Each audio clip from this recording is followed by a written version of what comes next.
குறள் கூறும் அறம். செய் நன்றி அறிதலை பார்த்து வருகிறோம். அணிலின் ஈடுபாட்டினை கண்ட நாம் இனி மற்றொரு நிகழ்வை பார்ப்போம்.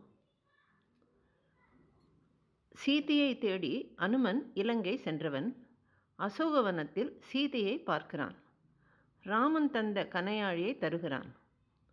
அவனின் வீரத்தை பாராட்டி சீதை பேசுகிறாள், கேட்போம். செய்யாமல் செய்த உதவிக்கு வையகமும் வானகமும் மாற்றல் அரிது. உலகில் ஏதாவது ஒரு காரணத்தை கொண்டு பிறருக்கு உதவி செய்வது வழக்கம். ஆனால் இங்கு சீதை அனுமனுக்கு முன்பு ஒரு உதவியும் செய்யவில்லை. ஒரு காரணமுமின்றி அனுமன் சீதை உயிர் விட துணிந்தபோது அவளது உயிரை காப்பாற்றினான். எனவே அனுமனின் உதவி எக்காரணமும் இன்றி செய்த உதவி. நாயகனை, அதாவது ராமனையே சீதைக்கு கொடுத்தவன்.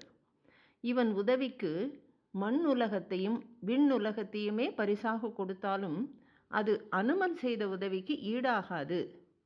மேலும் காலத்தினால் செய்த நன்றி சிறிதெனினும் ஞானத்தினும் மானம் பெரிது என்று கூறுகிறது அல்லவா குறள்.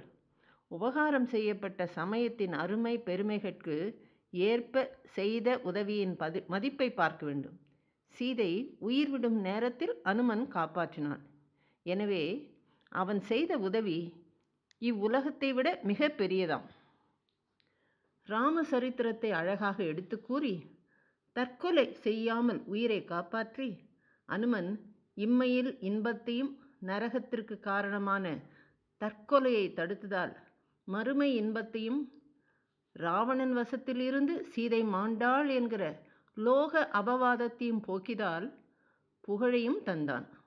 அனுமன் பிராணதானமாகிற பிறவையை கொடுத்ததால் மாதாவாகவும் கணவனுக்கு சமமான மோதிரத்தை கொடுத்தும் புகழையும் கொடுத்தபடியால் பிதாவாகவும் ஆகிறான். ஆகவே சீதை அனுமனை வாழ்த்துகிறாள். அனுமனே, நீ வலிமை பொருந்திய பருத்த தோள்களை உடைய வீரனே, நான் துணையின்றி உதவுவாரின்றி துன்பங்களை அனுபவித்து கொண்டிருக்கிறேன். நீ இங்கு வந்ததும் எனது கஷ்டங்களை போக்கி அருளினாய். என் இன்னல் நீக்கிய நீ சிரஞ்சீவியாய் வாழ்வாயாக என்று வாழ்த்தினாள். மற்றும் ஒரு காட்சி. அனுமன் கண்டேன் கற்புக்கு இனியாளை என்று ராமனிடம் வந்து கூறுகிறான். ராமனின் மனம் குளிர்கிறது. தொடர்ந்து ராவண யுத்தத்தில் பல உதவிகளை செய்கிறான் அனுமன்.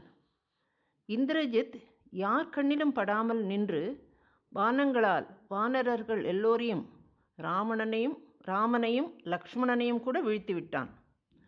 ஜாம்பவான் அனுமனை இமயமலையின் சிகரத்தில் உள்ள பச்சிலைகளை கொண்டு வரும்படி சொல்ல மாருதியும் அந்த மலையை அடைந்து மலையின் உச்சியை அப்படியே பெயர்த்து கொண்டு விரைவாக இலங்கைக்கு வர மூலிகை மணத்தால் அனைவரும் பிழைத்து எழுந்தனர்.